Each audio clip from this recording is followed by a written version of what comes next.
Guinée, le président Alpha Condé a appelé les Guinéens à se préparer à un référendum et à des élections.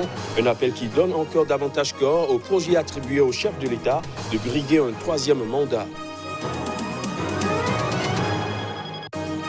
Au Niger, le personnel de l'opérateur de téléphonie Orange, qui exige 18% du chiffre d'affaires de la compagnie, suspend une grève d'une semaine pour donner une chance aux négociations à la demande du ministre de tutelle.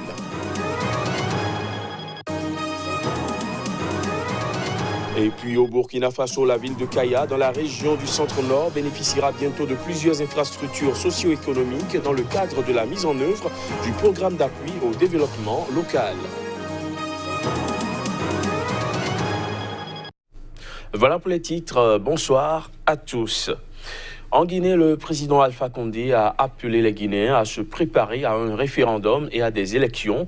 Un appel rendu public à travers une vidéo postée sur les réseaux sociaux qui donne encore davantage corps au projet attribué au chef de l'État de briguer un troisième mandat malgré l'obstacle constitutionnel. Voici les détails.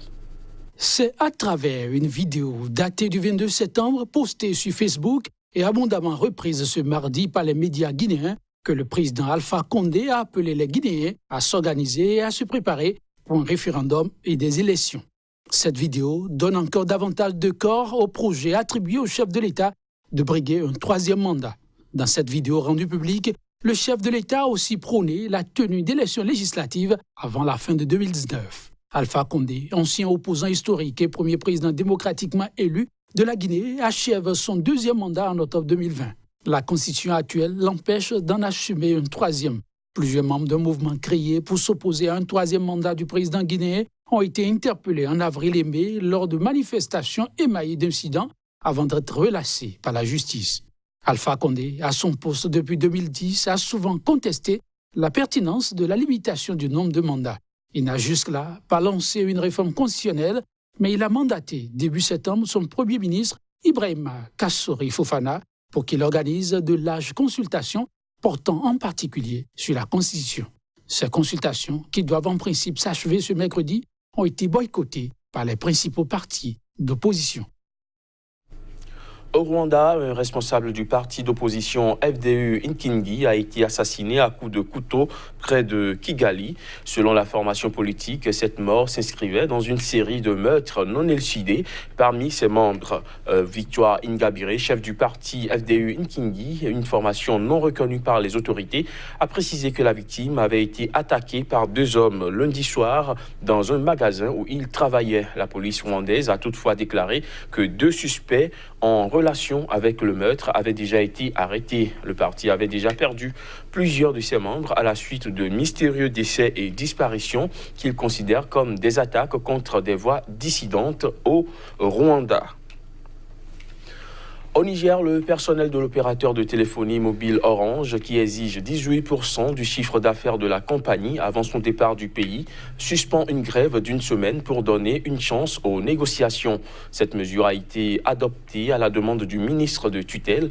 On fait le point avec Abdul Karim Mahamadou, notre correspondant au Niger. Sur le point de quitter le pays, la compagnie de téléphonie mobile Orange Niger refuse toujours de céder aux exigences de son personnel qui réclame 18% des 50 milliards du chiffre d'affaires de l'année 2018. Les agents qui avaient déjà observé une grève de 48 heures le mois dernier ont décidé de durcir le mouvement avec cette fois-ci une grève d'une semaine qu'ils devaient entamer le lundi 23 septembre 2019. Mais à la demande du ministre des Télécommunications et de l'économie numérique, le personnel d'Orange a accepté de surseoir à la grève pour donner une chance aux négociations. Vu le mutisme de la partie employeur, c'est l'État qui a pris le devant des choses. Le ministre de tutelle, dont nous saluons le degré de responsabilité, nous a rencontrés déjà à plusieurs reprises dans les étapes de nos discussions pour nous rassurer sur le fait que déjà un certain nombre de nos préoccupations peuvent être discutées avec les repreneurs lorsque l'État finira le traitement du dossier. Et il s'est engagé à créer un cadre pour que nous puissions discuter avec les repreneurs. Le syndicat national des travailleurs des télécoms au Niger a décidé de prendre le dossier en charge et se réjouit de l'implication de l'État à travers le ministre de tutelle et souhaite vivement que les différentes parties parviennent à un accord. Nous savons que déjà l'État, dans son rôle régalien, est là toujours pour protéger ses concitoyens. Et donc nous faisons confiance à l'État du Niger. Le ministre nous l'a rappelé, nous avons rencontré plusieurs personnalités et nous sommes convaincus qu'une solution sera trouvée. Même engagement pour la Confédération générale des syndicats libres du Niger qui appelle l'État à prendre ses responsabilités pour faire entrer les agents d'Orange Niger dans leurs droits. Nous demandons au gouvernement de créer les conditions de règlement, en tout cas honorables, pour l'ensemble des travailleurs de Orange et que justement ce mouvement d'Orange-là soit un peu une expérience pour notre pays, qu'on prenne cela en charge. Quelquefois, quand nous signons les contrats, nous les signons sans voir l'aspect emploi. Nous voyons plus ce que le Trésor public gagne. Si jamais la compagnie refuse d'accéder aux exigences de son personnel, malgré l'implication du ministre, le syndicat et sa centrale d'affiliation s'engagent à rentrer dans la danse en généralisant le mouvement qui risquerait de causer de graves préjudices au Trésor public. En bref, en Guinée équatoriale, l'eau coule à nouveau des robinets depuis dimanche soir dans la capitale économique Bata. L'annonce a été faite ce mardi par le gouvernement et quelques résidents. Il faut le rappeler, les quelques 800 000 habitants de cette ville étaient privés d'eau courante depuis près d'un mois. Sur son site internet, le gouvernement équato-guinéen a simplement indiqué que le rétablissement progressif de l'eau a pu se faire à la suite d'une rencontre tenue dimanche dernier entre le gouvernement et les compagnies chargées de sa distribution dans la ville. Aucune explication officielle n'a toutefois pas été donnée sur ce qui a pu être à la base de cette coupure de près d'un mois. Défis sécuritaires dans l'espace Entente, nouvelle approche nationale et sous-régionale, c'est le thème retenu dans le cadre de la 4e réunion annuelle des ministres en charge de la sécurité et des frontières dans l'espace Entente. Cette réunion, qui s'est tenue à Lomé le week-end dernier, a accouché de 4 recommandations. Ferdinand Gadé pour le reportage.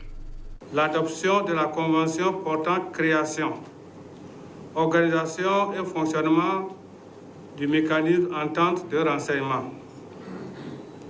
L'adoption de la directive communautaire sur la prévention de l'extrémisme violent. L'élaboration et la mise en œuvre de politiques nationales de gestion intégrée des frontières. Ce sont là les recommandations issues de la 4e réunion des ministres de la sécurité et des frontières des 5 pays membres du Conseil de l'Entente tenue à Lomé, une réunion annuelle instituée par les chefs d'État et de gouvernement du Conseil de l'Entente depuis 2016. Le thème de cette réunion, c'est la détérioration de la situation sécuritaire dans l'espace Entente. Nous ne pas sans savoir ce que certains pays du Conseil de l'Entente subissent comme violence terroriste. Donc, les ministres ont réfléchi sur les approches de solutions nationales et sous-régionales pour mettre fin à cette situation sécuritaire. Au cours des travaux des ministres de la Sécurité et des Frontières du Conseil de l'Entente, précédés de 3 jours de réflexion des experts, 2 communications ont été données.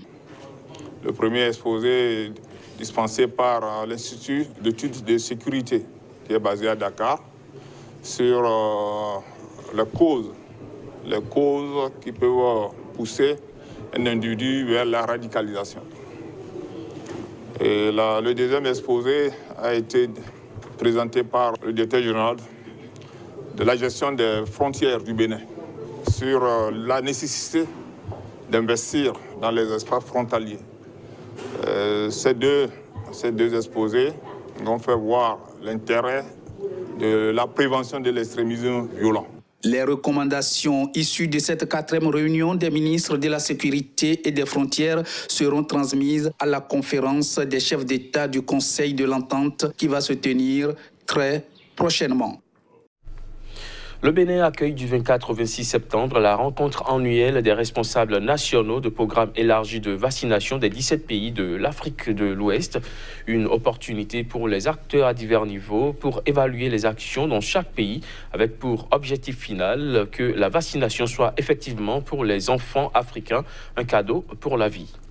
La réunion des directeurs de programme qui se tient à Cotonou est une occasion de célébrer les succès obtenus dans l'élargissement de la couverture vaccinale. Toutefois, les progrès sont de niveaux variés d'un pays à un autre, de nombreuses poches non satisfaites persistant. De toutes les interventions de nature sanitaire, la vaccination est l'une des plus puissantes et des plus efficaces en termes de coûts. Elle prévient des maladies déprimantes et des invalidités et permet de sauver chaque année 2 à 3 millions de décès chez les enfants, selon les estimations de l'OMS. Lorsqu'elle est mise à l'échelle, elle garantit des résultats exceptionnels sur la santé des populations, notamment sur celle des enfants de moins de 5 ans et sur celle des femmes. C'est le moment de reconnaître que la stratégie « Atteindre chaque district et chaque enfant » n'a pas produit les résultats escomptés sur le continent africain. À l'occasion de l'examen à mi-parcours du plan stratégique régional pour la vaccination 2014-2020, en octobre 2017, le comité d'examen avait noté que le taux de mortalité en Afrique concernant les maladies évitables par la vaccination est de 2 fois supérieur à la moyenne mondiale. Et cette région était plus affectée que d'autres. D'où la nécessité pour la région de consentir encore beaucoup d'efforts.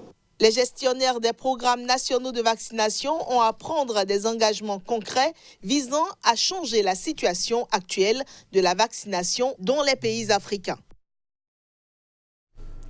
Au Burkina Faso, le centre universitaire pédiatrique Charles de Gaulle vient de bénéficier de la réfection de 3 blocs opératoires pour le bonheur de plus de 3000 enfants en attente de soins. Le geste est de l'ONG écossaise Kid Or qui répond aussi aux cris de cœur de l'hôpital. Plus de précisions dans ce reportage de Claude Romba. C'est un ouf de soulagement pour le centre universitaire pédiatrique Charles de Gaulle de Ouagadougou qui avait des difficultés pour prendre en charge de nombreux enfants en attente d'intervention chirurgicale. 3 blocs opératoires entièrement rénovés et équipés de matériel de dernière génération, ces blocs opératoires sont désormais opérationnels grâce à la généreuse action de l'ONG écossaise Kids Or. On estime que 1,7 milliard d'enfants n'ont pas accès à cette chirurgie sécurisée là, dans les délais qu'il faut. Chirurgie pédiatrique sûre est un droit pour tous les enfants et ils sont très heureux d'être au Burkina. 3000 enfants sont en attente de subir une intervention chirurgicale au niveau du centre universitaire pédiatrique Charles de Gaulle pour sauver leur vie. Chirurgie viscérale pour certains, intervention au niveau des os ou prise en charge des grands brûlés pour d'autres. C'est un véritable goulot d'étranglement qui vient d'être dénoué pour le bonheur des enfants. Nous profitons de vos micros tendus pour remercier cette ONG pour cet accompagnement qui va nous permettre de résorber les enfants qui étaient en file d'attente, qui pensaient que c'est parce qu'ils ne connaissent pas quelqu'un ici qu'on ne les prend pas en charge. Nous n'avions pas de matériel nécessaire. Et je sais qu'à Charles de Gaulle, ils opèrent au niveau des viscères, c'est ce qu'on appelle chirurgie viscérale. Ils font les interventions des os, donc ils font tout, ils font la réparation, ils prennent en charge les grands brûlés. Le coût total de l'investissement est d'environ 250 millions de francs CFA. Pour le donateur, il s'agit d'augmenter la qualité des soins pédiatriques. Pour rappel, 1,7 milliard d'enfants n'ont pas accès à des soins sanitaires et de qualité. Et le sens de cette action de l'ONG Kids Or est de changer la donne. Restons au Burkina Faso où la ville de Kaya, dans la région du centre-nord, bénéficiera bientôt de plusieurs infrastructures socio-économiques. Ceci dans le cadre de la mise en œuvre du programme d'appui au développement local PADEL. D'un coût global de plus de 200 millions de francs CFA, les travaux ont été lancés par la ministre en charge de la décentralisation. Bientôt une nouvelle gare routière pour la ville de Kaya. La pose de la première pierre a été faite par la ministre en charge de la décentralisation, Maïdara Sagnon. Une gare routière va permettre de booster l'économie locale, va entraîner en tout cas un développement au niveau de cette région. Vous savez que tous ces acteurs-là participent en tout cas au développement du pays à travers la réalisation d'un certain nombre d'activités à leur niveau. En 6 mois donc, la ville aura une nouvelle gare routière moderne qui va répondre aux attentes de tous. Mais au-delà de cette infrastructure, c'est plusieurs infrastructures socio-économiques qui seront ainsi construites pour booster l'économie locale dans le cadre du PADEL, le programme d'appui au développement local lancé par le gouvernement pour favoriser le développement à la base. 100 millions maintenant pour la construction de cette gare routière. On a 15 millions pour l'aménagement du yard du secteur 7. On a 14 millions pour la construction des boutiques de riz. Et on a 6 millions pour l'aménagement de l'aide de stationnement. Et on a 50 millions pour réfectionner les grands marchés de Kaya. Soit une enveloppe de 235 millions de francs CFA pour les réalisations de toutes ces activités socio-économiques. Rappelons que le PADEL est cofinancé par l'État burkinabé, les collectivités territoriales et les partenaires au développement. Fin de ce JT, merci de l'avoir suivi.